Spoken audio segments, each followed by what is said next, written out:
Estaríamos hoy entonces dando final a nuestro estudio de hechos, estaríamos en la lección 31. La clase pasada subimos lección 30, hoy vamos a estar en la lección 31 que sería la última. Eh, Llevamos algunos meses estudiando el libro de hechos y hemos estado tratando de ir, eh,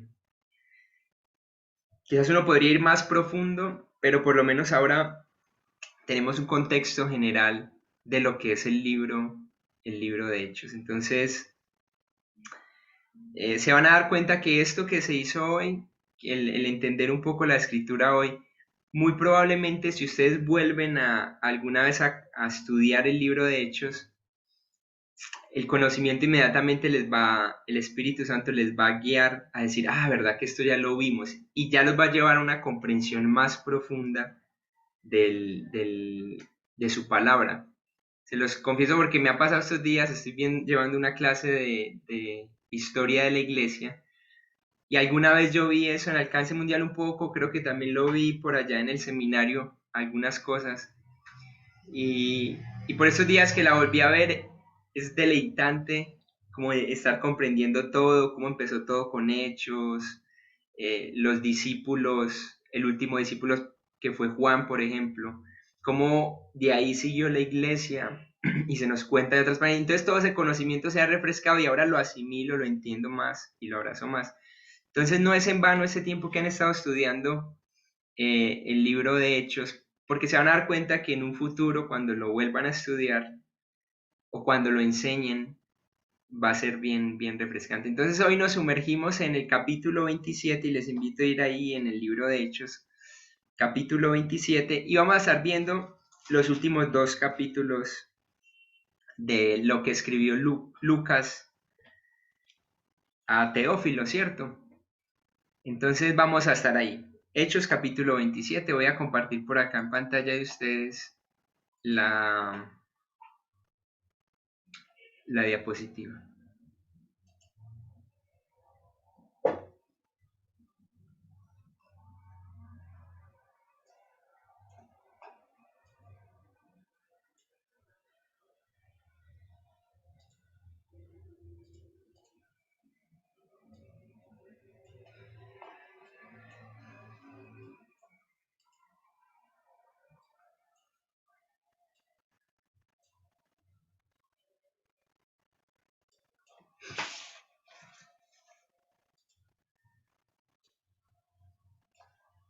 Entonces hoy lección 31.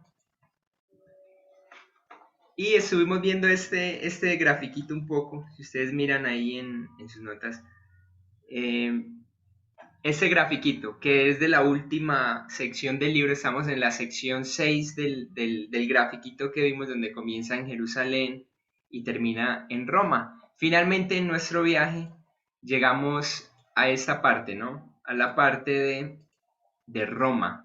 El Evangelio finalmente, el libro nos lleva a Roma. Entonces comenzamos en el deseo de Pablo por ir a Jerusalén, luego de ver a Roma, después de ir a Jerusalén. Antes de eso él revisita varias iglesias, Éfeso, Grecia, y luego vuelve a Éfeso, de ahí va a Jerusalén, en Jerusalén lo arrestan y compadece 5 defensas, ¿no? Unas y la mayoría de ellas en Cesarea, y ya de ahí entonces lo van a enviar a Roma, que es donde vamos a estar viendo hoy. Entonces, eh, esto se va a dividir en dos secciones, este estudio de hoy.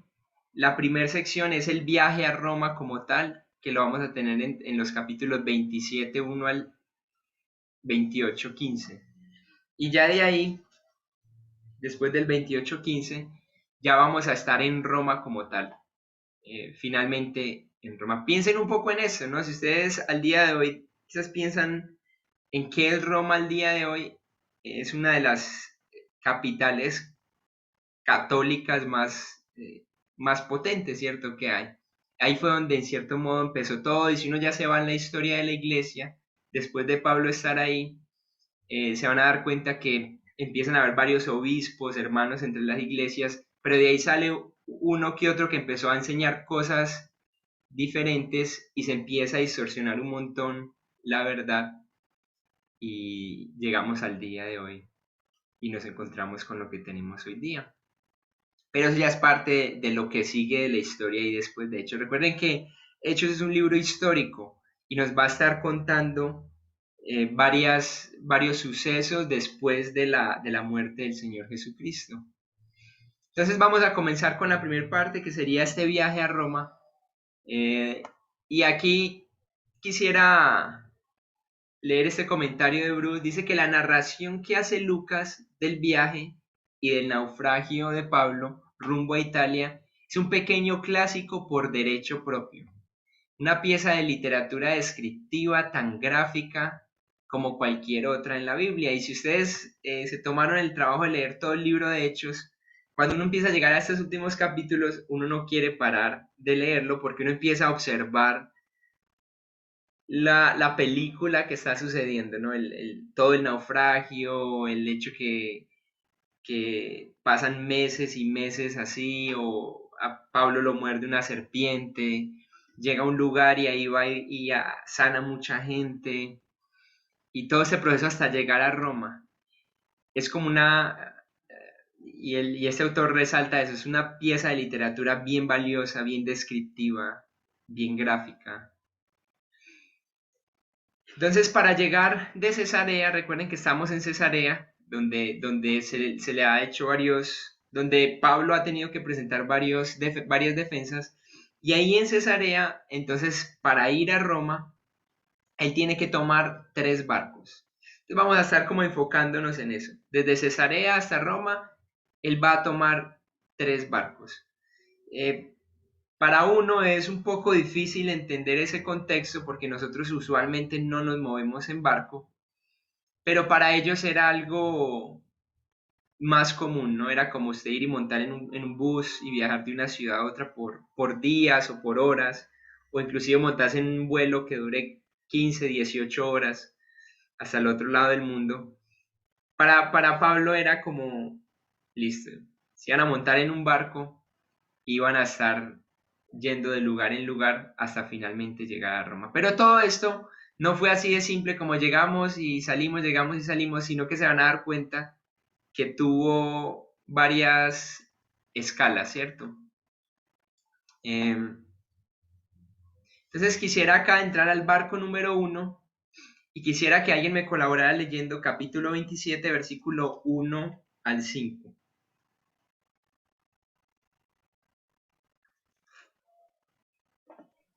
Yo lo leo, capítulo 27 del 1 al 5.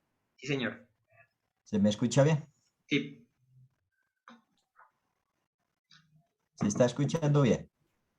Sí, pa. Bueno, cuando se decidió que habíamos de navegar para Italia, entregaron a Pablo y a algunos otros presos a un centurión llamado Julio, de la compañía Augusta, y embarcándonos en una nave adramitena que iba a tocar los puertos de Asia, zarpamos estando con nosotros Aristarco, macedonio de Tesalónica. Al otro día llegamos a Sidón y Julio, tratando humanamente a Pablo, le permitió que fuese a los amigos para ser atendido por ellos.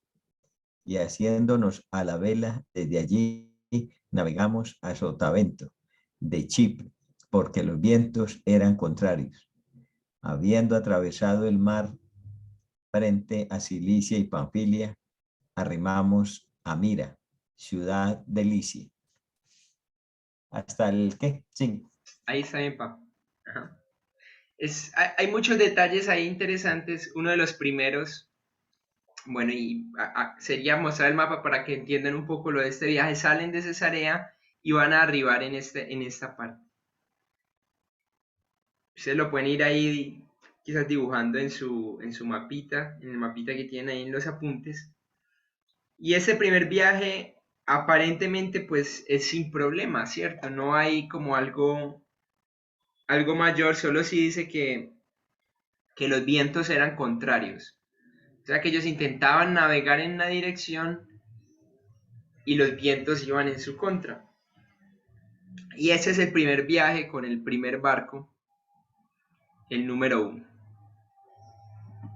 Ahora, hay un aspecto bien interesante acá, y es que dice, cuando se decidió que habíamos de navegar para Italia, ¿qué piensan de este habíamos? ¿Qué se les viene a la cabeza? Que Lucas estaba con él también. Ok, ok, mi Catica, gracias. Interesante, el autor del libro, Lucas, va con Pablo en ese momento. Quizás también por eso él es tan descriptivo en los detalles, pero ahí va Lucas con él. Entonces ustedes podrían anotar allí que Lucas acompañaba a Pablo desde su viaje a Jerusalén.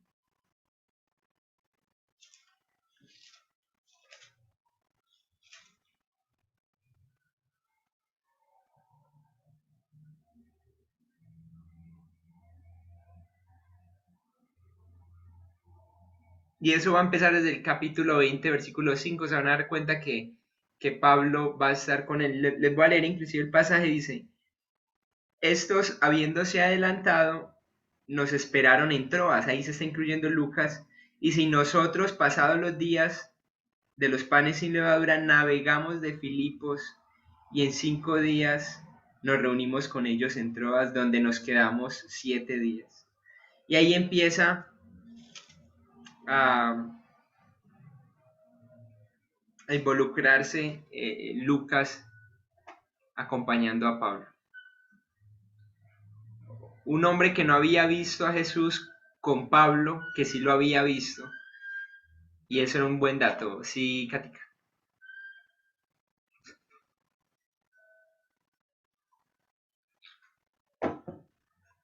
Adelante, Katica. Tiene la mano levantada. Sí, que una pregunta. Lucas lo estaba acompañando, bueno, para navegar a Italia y de ahí a Roma, pero también como prisionero, los prisioneros podían tener acompañantes, Eh, como porque eso así. sí, a mí, yo también me hice la misma pregunta. Yo dije, ven, pero ¿por qué tan interesante que, pues Lucas también era cristiano, ¿no? Pero si ustedes notan, él no va como, si, lo que uno nota en el escrito, él no va como prisionero. Inclusive los judíos tenían era mucha ira contra Pablo. eh, y a él fue contra el que hicieron todos los juicios, a pesar de que habían más personas allí, la cargaron directamente contra Pablo, que obviamente era el líder en este momento más reconocido en la iglesia cristiana, ¿cierto?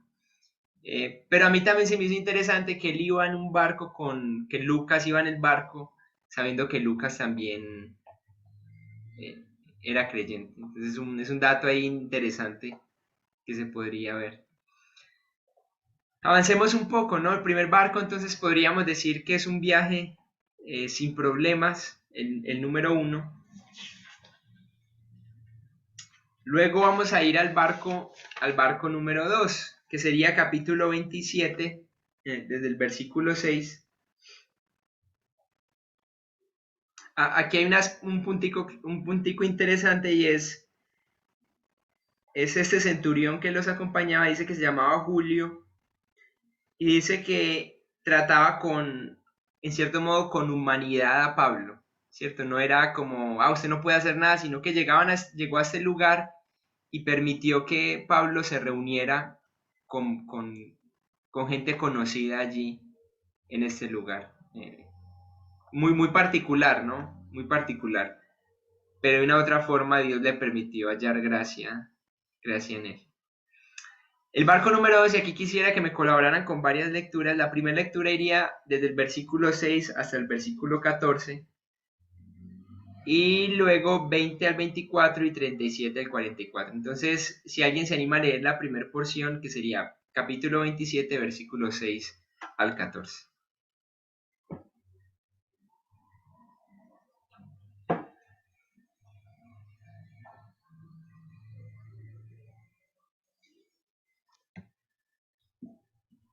Sí, hermano. Sí, Jonathan.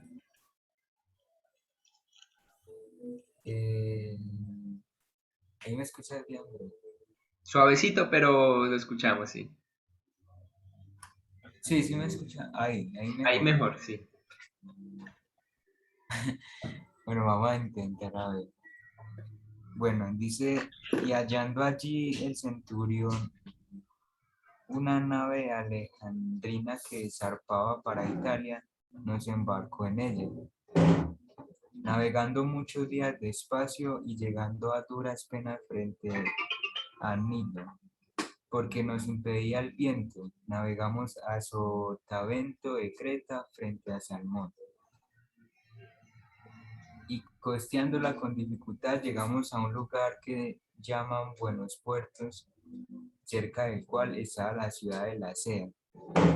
Y habiendo pasado mucho tiempo y siendo ya peligrosa la navegación por haber pasado ya el ayuno, Pablo les amonestaba, diciéndoles: varones, veo que la navegación va a ser con perjuicio y mucha pérdida, no solo el cargamento de la nave, sino también de nuestras personas.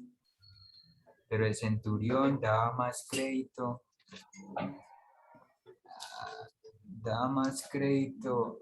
al piloto y al patrón de la nave que a lo que Pablo decía.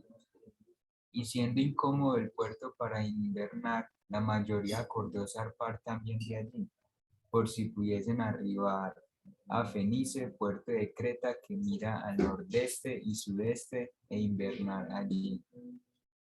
Y soplando una brisa del sur, pareciéndoles que ya tenían lo que deseaban, levaron anclas e iban costeando Creta. Pero no mucho después dio contra la nave un viento huracanado llamado Euroclidón. ¿En qué nombre más raro? Listo, gracias, mi Johnny. ¿Alguien más que me colabore con versículo 20 al 24?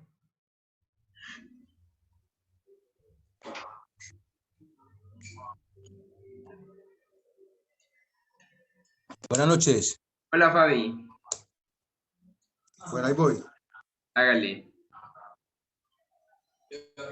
Al no aparecer ni sol ni estrellas por muchos días y acosados por una tempestad no pequeña, ya habíamos perdido toda la esperanza de salvarnos.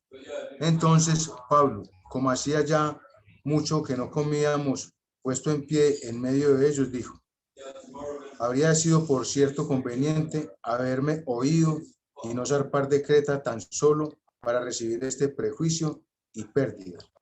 Pero ahora os exhorto a tener buen ánimo, pues no habrá ninguna pérdida de vida entre vosotros, sino solamente de la nave. Pues esta noche ha estado conmigo el ángel de Dios, de quien soy y a quien sirvo. Y me ha dicho: Pablo, no temas, es necesario que comparezcas ante César. Además, Dios te ha concedido todos los que navegan contigo. Gracias, Fabi. Aquí hay muchas cosas interesantes, ¿no? Entonces tenemos a Pablo con Lucas montados en un barco. Dice que en ese barco los vientos eran contrarios y era tan horrible la tempestad que ellos tuvieron que empezar a arrojar todas las cosas que tenían del barco para que no se hundiera el barco. Imagínense la situación, ¿no? Una situación terrorífica. Dice que no aparecieron ni sol ni estrellas por muchos días, o sea que todo era nublado, a más no poder, oscuro, porque no se veía el sol, no había el rayo del sol directo, ¿cierto? Estaban bajo una gran tempestad. Dice que la tempestad era grandísima. Y entonces llega el versículo 23 que a mí dice, bueno, desde el versículo 22 donde Pablo les dice, venga, no, estén tranquilos, que no va a haber pérdidas humanas. Ahora, eso es una situación cotidiana. La mayoría de gente que iba en estos barcos eran 276 personas que iban en el barco. ahí más adelante se da ese detalle, 276 personas, miren que era un barco que iba mucha gente ahí adentro, piensen por un momento en 276, eso ni los que nos reunimos un domingo, ¿cierto? El doble o 3 veces quizás eso. Y entonces es un barco que va con mucha gente, pero entonces en medio de eso se para Pablo, dice, no, tranquilos, que no va a haber pérdida de vida entre ustedes, no se preocupen, entre ustedes no va a haber pérdida de vida, y les empieza a dar la razón. Versículo 23 dice, porque esta noche, y a mí me impactaba esto, Pablo está ahí en una circunstancia cotidiana para muchos, cotidiana en el sentido que iban en un barco, haciendo un viaje, quizás muchos de ellos estaban enseñados a moverse en viajes así en barco, pero esta vez el viaje va en su contra, están ante una gran tormenta, y dice Pablo y le dice, a mí esta noche ha estado, y eso me llamó la atención, ha estado conmigo el ángel del Dios de quien soy y a quien sirvo. Muy interesante, ¿no? Versículo 24 dice, diciendo, Pablo, no temas, es necesario que compadezcas ante César. Y Pablo está allí y dice, no importa lo que vaya a suceder, yo tengo que ir a Roma. Dios quiere que yo vaya a Roma. Entonces, soberanamente, Él me va a llevar a mí y luego aclara y dice, y he aquí Dios te ha concedido todos los que navegan contigo. En otras palabras, como, mire, yo tengo un plan con su vida, yo lo voy a cumplir, yo voy a llevarlo a usted allá que compadezca ante el César, porque es importante que usted vaya hasta allá, es mi plan, el plan de Dios. Pero también le voy a conceder a las personas que van con usted, a esas 276 personas, que también queden vivas. Y eso nos habla cosas muy, muy bonitas de la soberanía de Dios. Dios es alguien que cumple sus planes y cumple sus propósitos. Y eso ténganlo presente. Y ya eso va a ser una de las conclusiones que vamos a tener hoy al final. Por ahora, leamos un poquito más de esta historia tan impresionante. Si alguien me colabora, versículo 37 al versículo 44.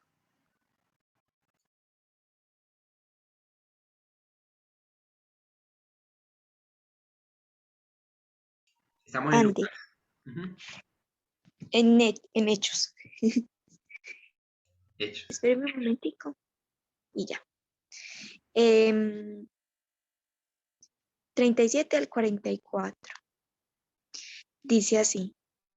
Y éramos todas las personas de la nave 276. Y ya satisfechos aligeraron la nave echando el trigo al mar. Cuando se hizo de día, no reconocían la tierra, pero veían una ensenada que tenía playa, en la cual acordaron varar si pudiesen la nave.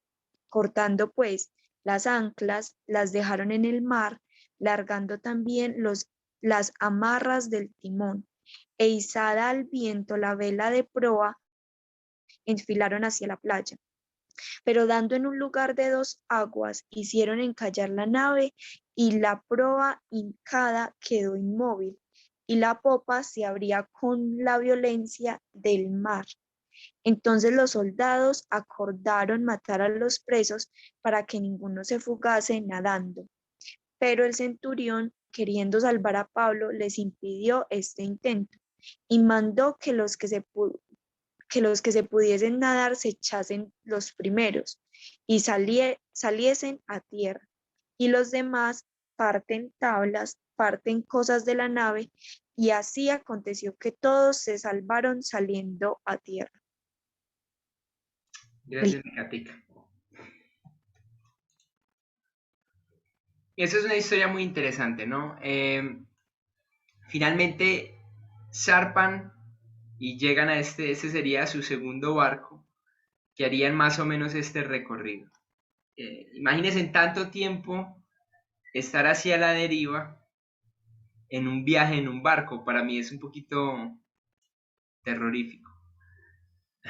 Yo sé que algunos le tienen miedo al mar y esta sería la escena más temible. Entonces, este es el segundo. Ahí les voy a dejar para que ustedes marquen en el mapita que tiene en la página 1. Ese sería más o menos el recorrido. Ahora dice, y soplando una brisa del sur, pareciéndoles que ya tenían lo que deseaban, levaron anclas e iban costeando Creta.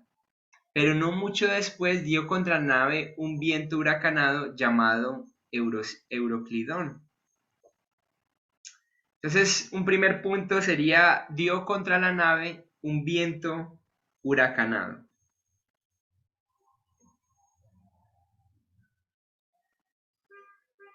Van 276 personas allá adentro. El barco es en cierto modo grandecito. Y dice que dio un viento fuertísimo. Luego, versículo 20 del capítulo 27 dice, no apareciendo ni sol ni estrellas por muchos días, como veíamos recién.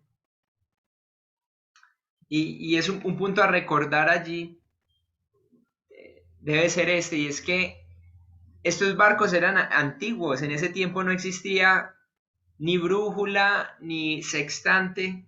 Esto sextante es este aparatejo que permite hacer una ubicación con 2 puntos de referencia.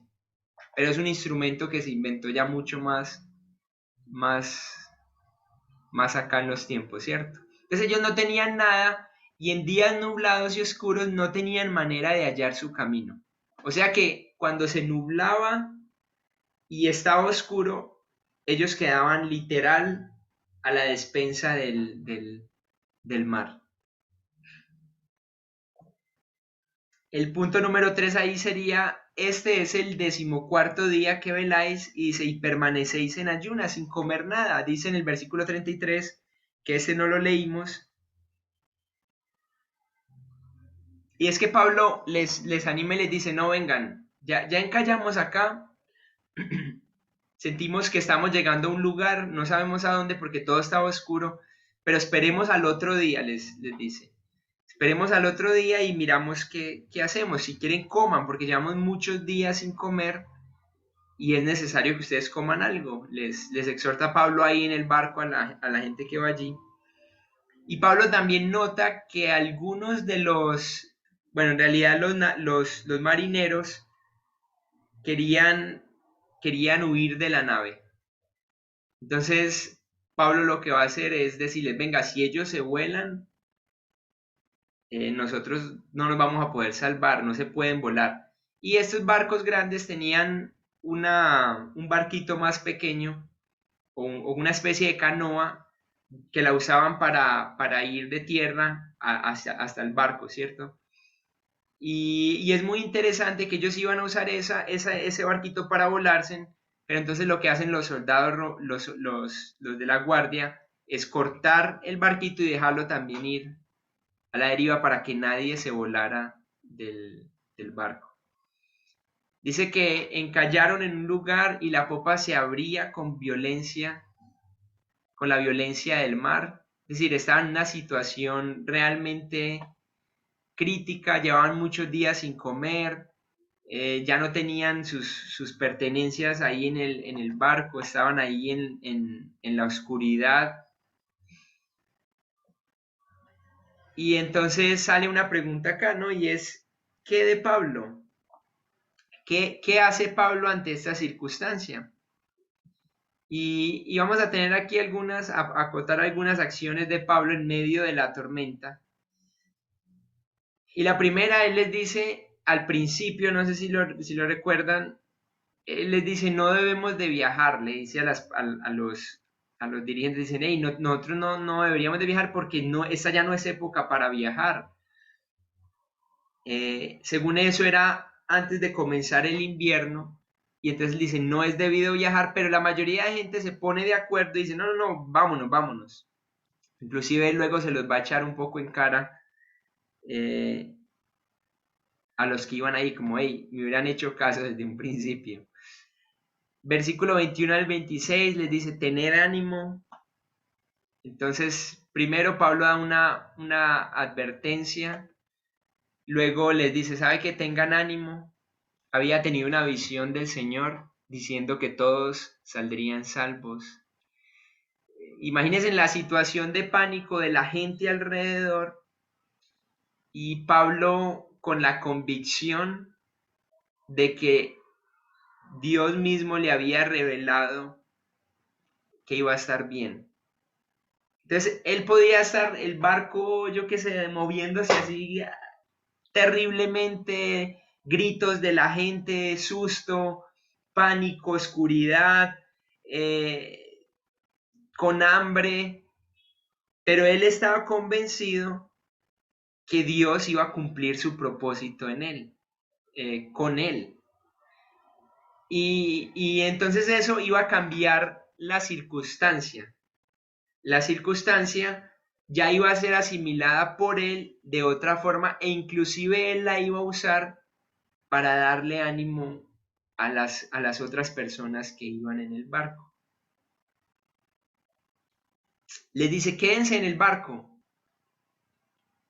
Los marineros, eso se los comenté ahorita, procuraban escapar y él dice, no, quédense acá en el barco, que yo estoy seguro y convencido que todos vamos a sobrevivir. Y ya Pablo accionaba con respecto a su convicción de lo que Dios le había dicho. Y finalmente les anima a comer porque no habían comido por 2 semanas. Entonces, esos son más o menos lo que hace Pablo ante la circunstancia en la que se está encontrando. Es tomar esta actitud. Miren que en ningún momento a Pablo se le ve con miedo o ante las circunstancias tan críticas que estaban viviendo. Pero él estaba allí tranquilo. Ahora, este cuadro que presenta a un apóstol, y eso es interesante, ya no predicando ni redactando sus maravillosas epístolas, sino pasando por una crisis como la que podría experimentar cualquier hijo de Dios.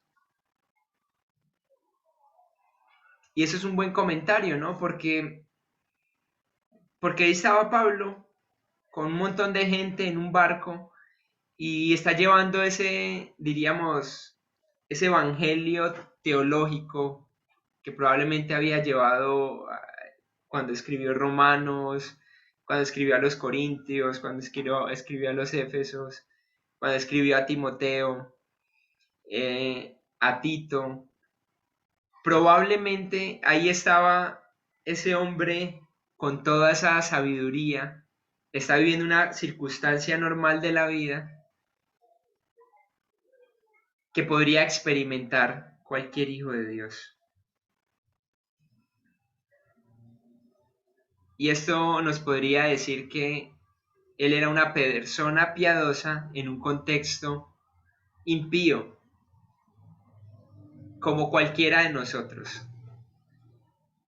Y una persona piadosa, ungida por Dios, va a traer bendición, va a ser de bendición en cualquier contexto que se encuentre.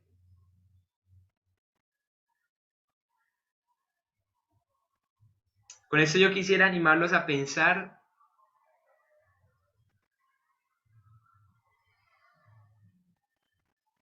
en sus convicciones y en su amor por el Señor, en su convicción acerca de los propósitos que Dios tiene con usted y cómo eso debería llevarlo a usted a vivir las circunstancias de la vida de otra manera. A veces tenemos miedo por las cosas presentes, por circunstancias presentes, pero es porque no hemos comprendido que Dios tiene un plan con nosotros, con nuestras vidas. Entonces llega la enfermedad, y quizás se nos vuelve un boom y perdemos toda esperanza y nos llenamos de ansiedad, pero quizás no hemos escuchado la voz de Jesús, la voz de Dios diciéndonos tranquilo, yo tengo un propósito con tu vida y lo voy a cumplir. Algo que caracteriza la vida de un cristiano o de alguien, por ejemplo, del Antiguo Testamento como un José, por ejemplo, fue los sueños que Dios le dio y lo que Dios le prometió. Yo voy a hacer esto con usted. Tristemente muchos creyentes hoy en día no andan con convicción de lo que Dios les ha prometido. Quizás porque su acercamiento a Jesús no es tal al punto que Él le revele lo que va a hacer con su vida. Pero déjenme decirle que normalmente Dios, aquel que se acerca a Él, Dios le revela los propósitos que va a cumplir con su vida. Y eso debería darnos una seguridad a la hora de proceder y de vivir las circunstancias presentes. El viaje sigue avanzando, estamos en el barco número 2, ellos llegan a Malta, que es parte ya de lo que estaríamos llegando a Italia, Roma. Ya vamos a ver aquí en el mapa, pero quisiera que antes alguien me colaborara leyendo capítulo 28, versículo 1 al 10.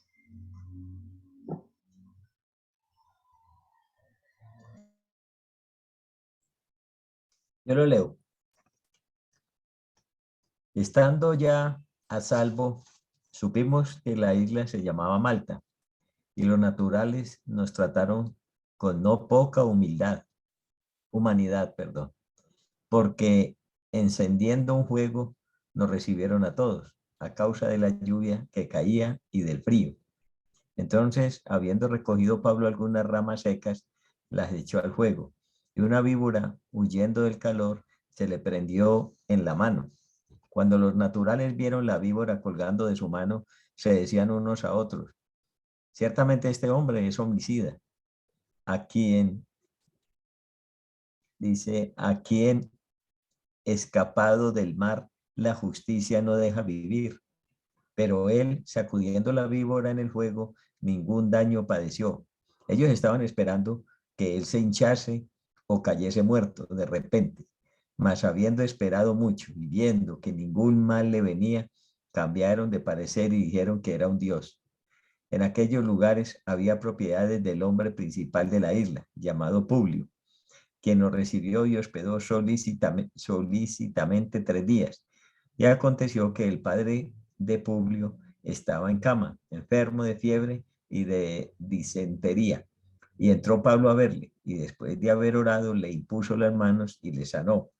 Hecho esto, también los otros que en la isla tenían enfermedades venían y eran sanados, los cuales también nos honraron con muchas atenciones, y cuando zarpamos, nos cargaron de las cosas necesarias.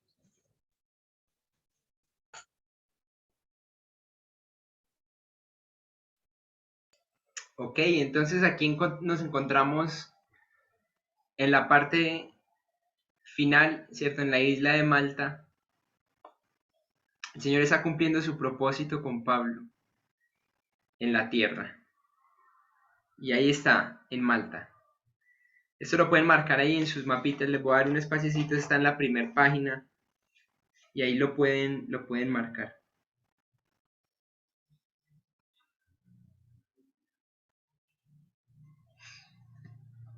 Luego pasa esto, ¿no? Él escapa de la mordedura de la víbora. Y es muy interesante esta escena, ¿no? Llegan ahí, ellos están muertos del frío, han naufragado, están en esta condición. Dice que Pablo fue a traer leñita seca, entonces, o no sé de dónde, a traer leña y la tomó y fue y la echó al fuego. Apenas la echó en el fuego, al parecer en ese manojo de leña que había cogido, había una víbora. Entonces cuando la echó ahí la víbora, lo primero que hizo fue saltar y fue pegarse de él, ¿no? Y entonces esto lo vio toda la gente, ¿no? Él ahí en la mano y la víbora ahí colgando de su mano. Y eso causó gran impacto, ¿no? Había un poema de los griegos que relataba la historia de un asesino que escapó la tormenta del mar, pero que murió siendo mordido por una víbora. Y, y probablemente ese poema quizás pudo haber estado en la cabeza de algunos de ellos. Y se me hacía interesante ese apunte que hace este autor. Al morir los nativos habrían pensado que Pablo realmente era culpable por lo que había hecho. Pero el hecho en sus cabezas, en cierto modo, su forma, su cosmovisión, su forma de pensar, ver que Pablo no murió ante la víbora que lo mordió, les dio a pensar que realmente era un hombre justo y que realmente era un hombre bueno.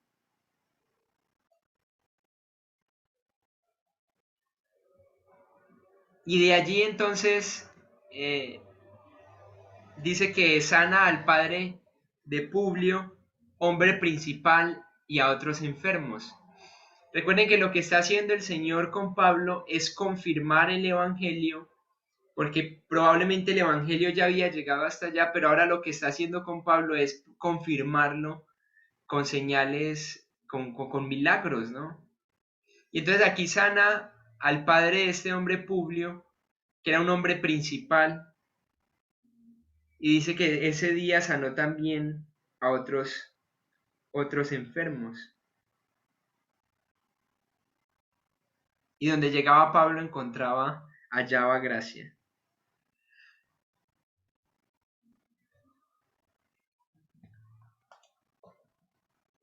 Curaciones sobrenaturales eran parte del ministerio del apóstol, a manera de notica allí. Y llegamos finalmente al barco número 3. Si alguien me colabora leyendo estos 4 versículos del capítulo 28, que sería el versículo 11 al versículo 15.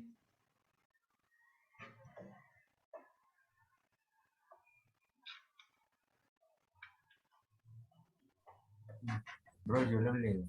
Hágale, miro. Del 11 al 15, listo. Dice, al cabo de 3 meses de estar en la isla, nos embarcamos en un barco que había pasado allí el invierno. Era una embarcación de Alejandría, que llevaba por insignia la figura de los dioses Castor y Pollux. Llegamos al puerto de Siracusa, donde nos quedamos 3 días y de allí seguimos el viaje hasta arribar a Regio. El día siguiente tuvimos viento sur y un día más tarde llegamos a Pozzuoli, donde encontramos a algunos hermanos que nos invitaron a quedarnos con ellos una semana y así finalmente llegamos a Roma. Los hermanos de Roma ya tenían noticias acerca de nosotros, de manera que salieron a nuestro encuentro hasta el foro de Apio y el lugar llamado Las Tres Tabernas. Al vernos, Pablo dio gracias a Dios y se sintió animado. Interesante. Tenemos nuestro tercer barco y ustedes podrían marcar ahí en sus hojitas. Yo no sé con qué ganas se montaría uno en un barco otra vez después de un naufragio de eso. Es como que usted en un avión le pase un cacharro bien maluco, logre sobrevivir y luego tenga que montarse en otro avión. Y aquí está Pablo, ¿no? Otra vez se montan en un barco y van a seguir viajando y van a llegar hasta Roma. Marquen ahí en la hojita. Recuerden que esa es en la hojita, en la página número 1. Y aquí entonces por fin se llega a Italia, ¿cierto? Por fin se llega a Roma. Podría uno pensar en esa pregunta y es ¿por qué tantos detalles, ¿cierto? ¿Por qué tantos detalles de este viaje a Roma? Dice que ni tempestad, y podríamos concluir en cierto modo en ello, ni naufragios, ni víboras pueden detener los propósitos de Dios. Escuchen esto con atención. Ni tempestad, ni naufragios, ni víboras pueden detener los propósitos de Dios. Permítame decirle que si usted está vivo hoy y tiene salud hoy, inclusive si ni tuviera salud, Dios tiene propósitos con usted. Y nada va a ser impedimento para que Él cumpla sus propósitos con usted. Todo aquel que se une a su voluntad. Ni tempestad, ni naufragios, ni víboras pueden detener los propósitos de Dios.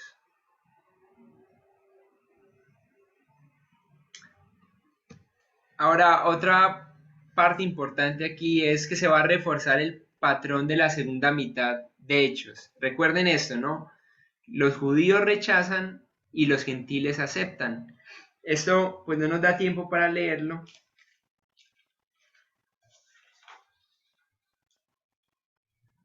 Ya vamos a mirar.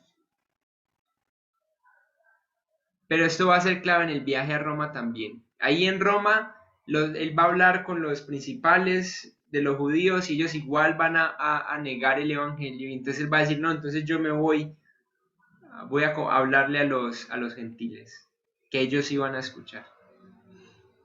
El 27:3, ¿cierto? Julio, un centurión, tratando humanamente a Pablo, le permitió que fuese a los amigos.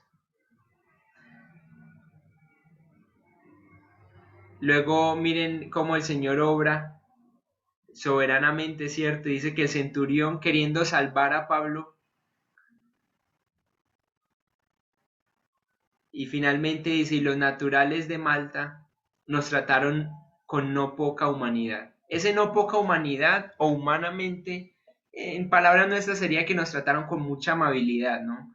Y tuvieron cuidado de nosotros. Entonces, en todo este viaje a Roma, puede uno contemplar esto, ¿no? Los gentiles, en cierto modo, aceptando más y siendo más gentiles que los judíos. Y viendo la mano soberana del Señor usando personas alrededor de ellos.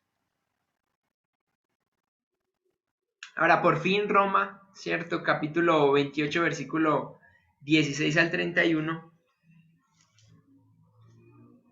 Si alguien me colabora leyendo estos versículos 16 al 31, para que podamos comprender finalmente esta parte final.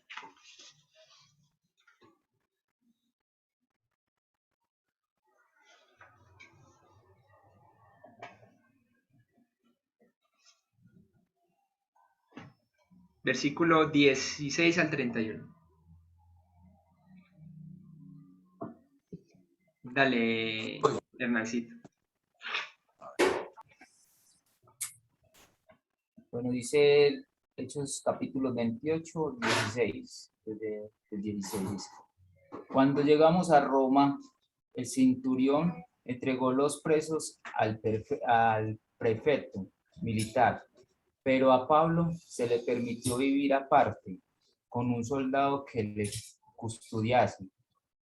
Aconteció que 3 días después Pablo convocó a los principales de los judíos, a los cuales, luego que estuvieron reunidos, les dijo: yo, varones hermanos, no habiendo hecho nada contra el pueblo, ni contra las costumbres de nuestros padres, he sido entregado preso desde Jerusalén, en manos de los romanos, los cuales, habiéndome examinado, me querían soltar, por no haber en mí ninguna causa de muerte.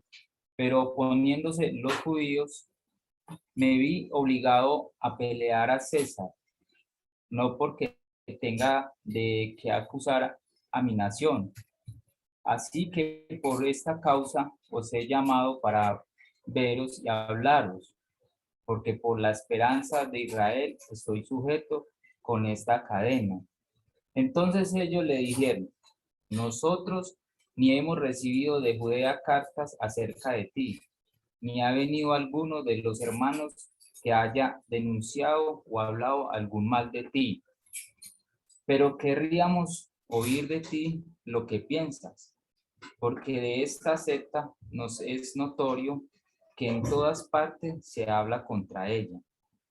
Y habiéndoles señalado un día, vinieron a él muchos a la posada, a los cuales les declaraba y les testificaba el reino de Dios desde la mañana hasta la tarde, persuadiéndoles acerca de Jesús, tanto por la ley de Moisés como por los profetas.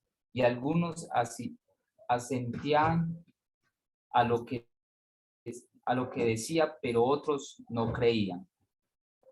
Y como no estuviesen de acuerdo entre sí, al retirarse, les dijo Pablo esta palabra: bien habló el Espíritu Santo por medio del profeta Isaías a nuestros padres diciendo: ve a este pueblo y diles, de oído oiréis y no entenderéis, y viendo veréis y no percibiréis, porque el corazón de este pueblo se ha engrosado, y con los oídos oyeron pesadamente, y sus ojos han cerrado, para que no vean con los ojos, y oigan con los oídos, y entiendan de corazón, y se conviertan, y yo los sané.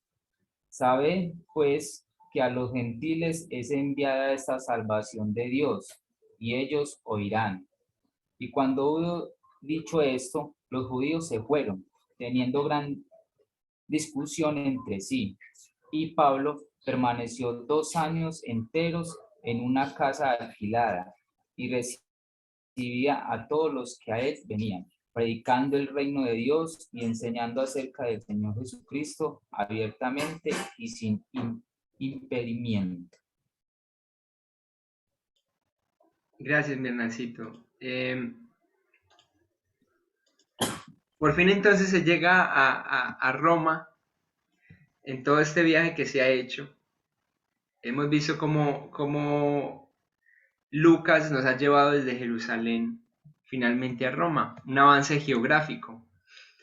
Dice, cuando llegamos a Roma, el centurión entregó los presos al prefecto militar, pero a Pablo, esto es un dato interesante también de gracia, se le permitió vivir aparte con un soldado que le custodiase. Y es un buen punto, ¿no? Porque no fue tratado como los demás presos, probablemente porque halló gracia en estas personas. Dios así lo quiso.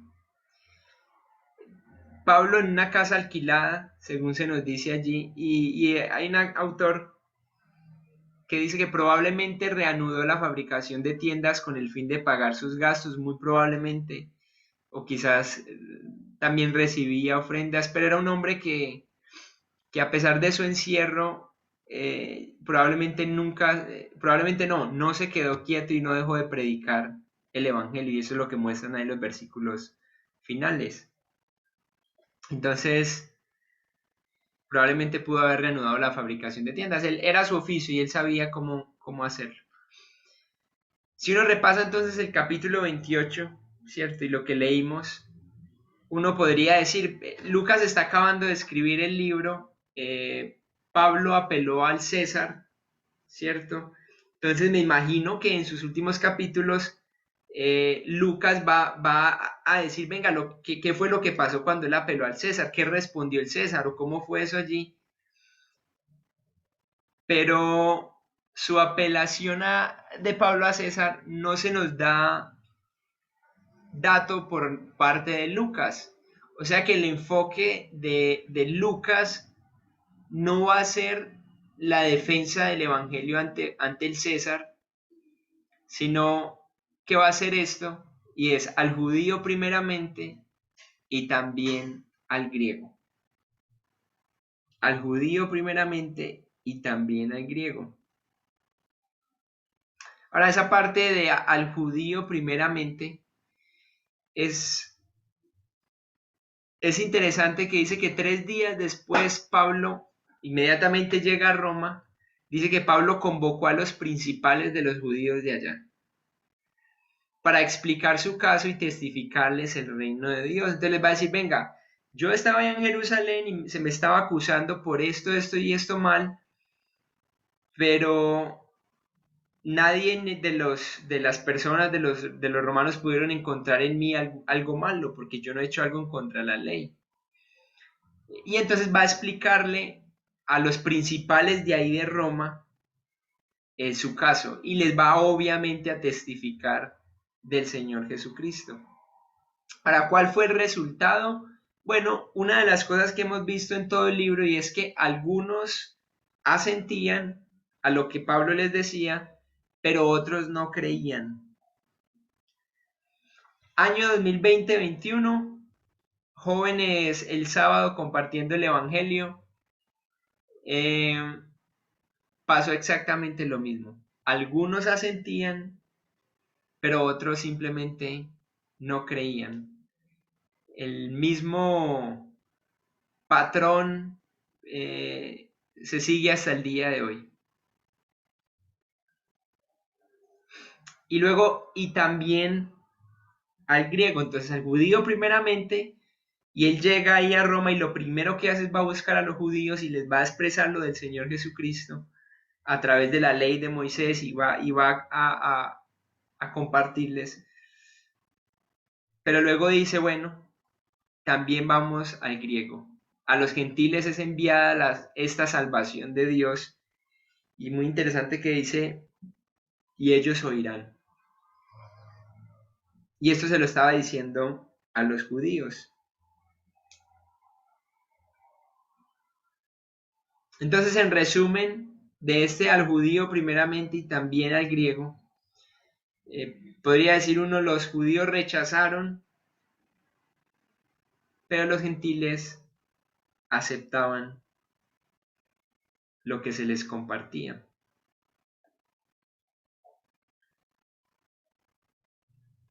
Y entonces quedaría esa pregunta como, bueno, ¿y la apelación de Pablo qué, no? ¿Qué pasó? Porque Lucas no nos contó porque para uno el fin de la historia debería terminar como siendo Lucas victorioso, defendiéndose ante el César o el César convertido, algo así. Pero dice que él permaneció 2 años enteros en una casa alquilada, ahí en Roma. 2 años en una casa alquilada. Lucas no indica directamente el resultado de la defensa de Pablo frente al César, pero si ustedes medio lograron percibir mientras se leía el texto, da la impresión de que el encarcelamiento que Pablo tuvo allí en Roma tuvo un fin, llegó a su fin. Probablemente Pablo fue liberado.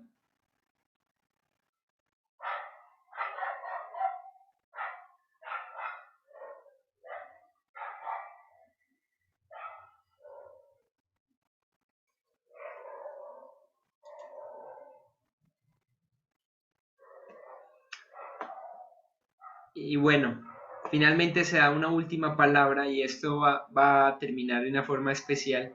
Y son estos versículos de las secciones. Nos encontraríamos con capítulo 28, versículo 30 y 31. Son versículos claves. Ahí lo tienen en sus notas. Dice que Pablo permaneció 2 años enteros en una casa alquilada. Y miren lo que pasaba. Y recibía a todos los que a él venían, predicando el reino de Dios. ¿Qué más hacía? Bueno, y enseñando acerca del Señor Jesucristo. Y nos encontraríamos con 2 palabras finales en todo esto, que serían abiertamente,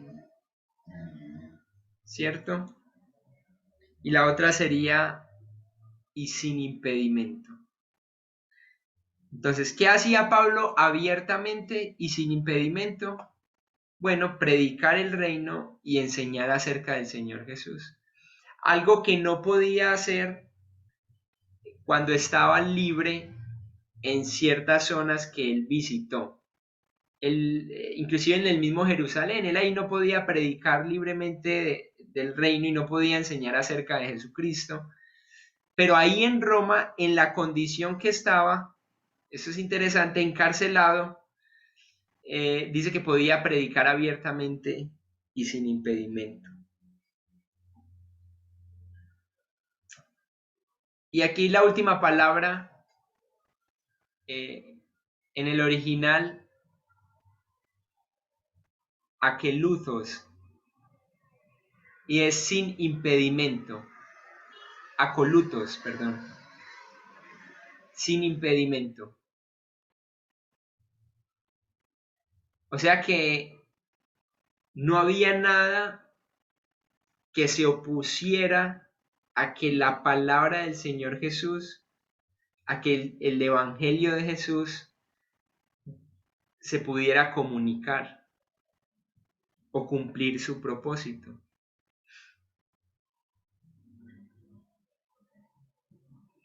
Entonces Lucas puso en relieve un principio misionero de mucha importancia, hermanos, y es que el Evangelio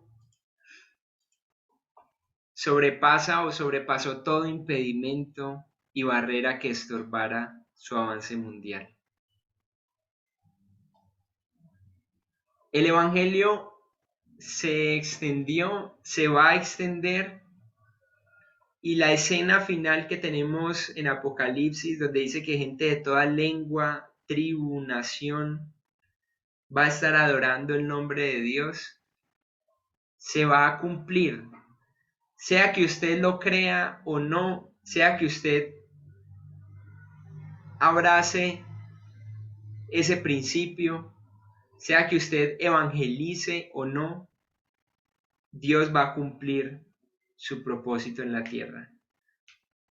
En usted está si disfruta de lo que Él está haciendo y se une a lo que Él está haciendo, como lo hicieron personas como Pablo.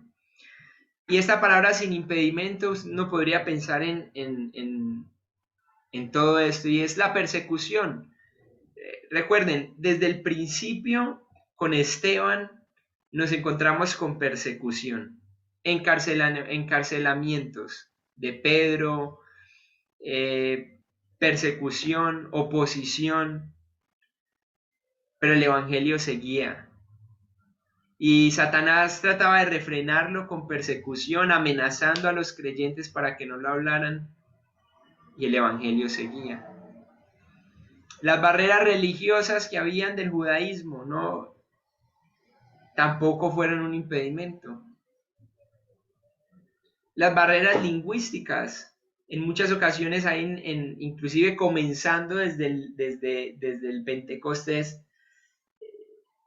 eso de las barreras lingüísticas fue absolutamente irrelevante, se lo voy a decir así, para la soberanía de Dios al comunicar su mensaje.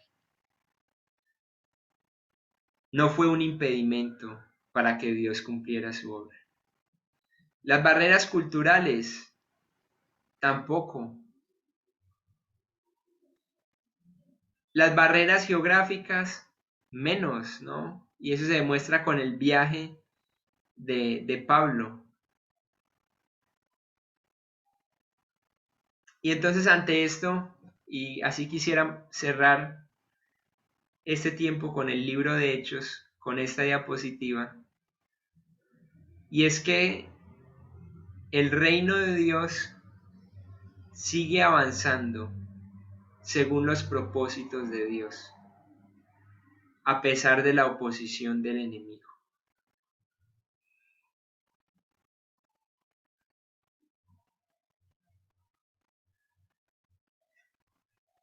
Sus propósitos siguen avanzando.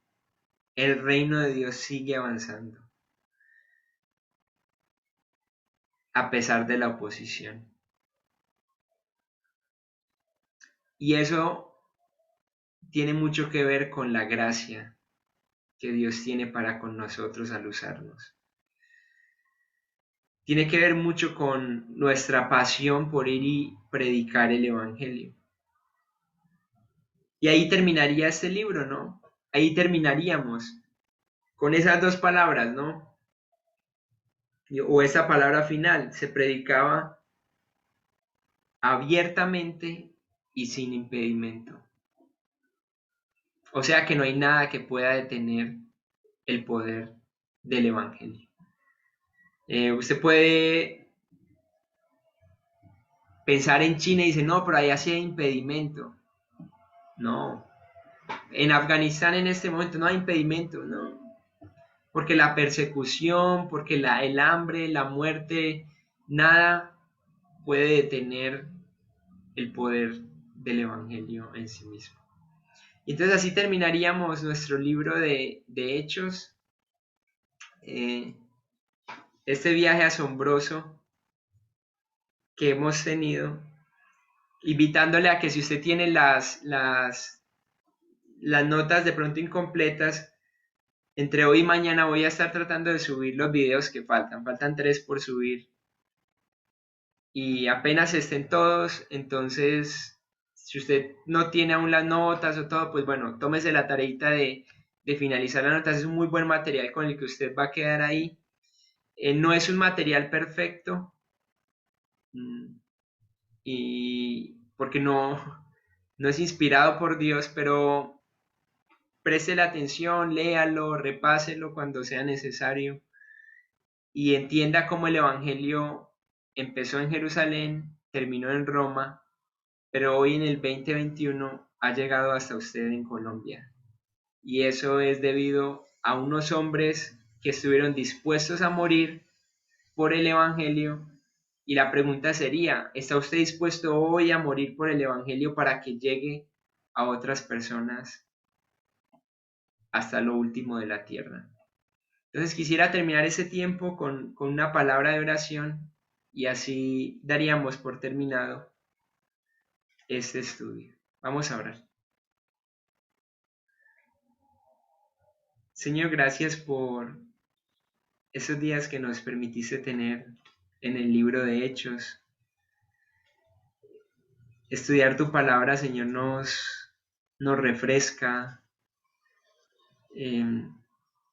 nos anima, oh Dios, nos impulsa. Y hoy te damos gracias a ti, soberano Señor, por ello. Padre, no hay duda que tu evangelio no tiene impedimento, que por más obra satánica, Señor, que haya por querer impedir que tu evangelio crezca, eso antes genera más avivamiento, Señor, y más poder para salvación entre los perdidos, Señor. Padre, nosotros somos partes de esta historia de hechos, de aquellos que siguieron, que escucharon de un hombre Jesús y sus vidas fueron transformadas y hoy van y proclaman el nombre de Jesús. Nosotros somos parte, Señor, de lo que un día sucedió hace muchos años atrás, de personas que te vieron a ti, Señor Jesús, físicamente, que te miraron, te contemplaron y que nos lo comunicaron, Señor, se lo comunicaron a otros. Y eso, Señor, persistió hasta nosotros al día de hoy. Y hoy, muchos años después, Señor, ya quizás en la época final de la existencia humana, Señor, tú nos has dado este privilegio de creer el Evangelio y creer para salvación. Gracias por esas personas que se dispusieron a escribir algún día, Señor, como Lucas, como Juan, como Pablo, que escribieron, Señor, para que nosotros leyéramos hoy y creyéramos en lo que alguna vez escribió. Y como dice Juan, Señor, para que nuestro gozo sea cumplido, han sido escritas estas cosas para que nosotros tengamos comunión, Señor, contigo y con ellos, que te pudieron palpar, que te pudieron tocar, que pudieron ver tu gloria acá en la tierra, ver cómo tú, siendo el Verbo de Dios, te encarnaste, Señor. Y que nosotros hoy podamos tener también esa unidad con ellos y experimentar exactamente lo mismo. Señor, lo que hemos creído es verdad, es la verdad. Y estamos muy agradecidos contigo por ello. Entonces, ayúdanos, Señor, y es nuestra petición hoy a seguir siendo parte apasionada de este libro de Hechos, de aquellos que tomaron tu evangelio en serio y lo llevaron a otros, Señor, muriendo a sí mismos y a sus propias pasiones y deseos. Estamos muy agradecidos, Señor, por este tiempo y todo esto te lo pedimos, Padre, en el nombre de Cristo Jesús. Amén. Y amén, mis queridos. Pues así entonces terminamos. Permítanme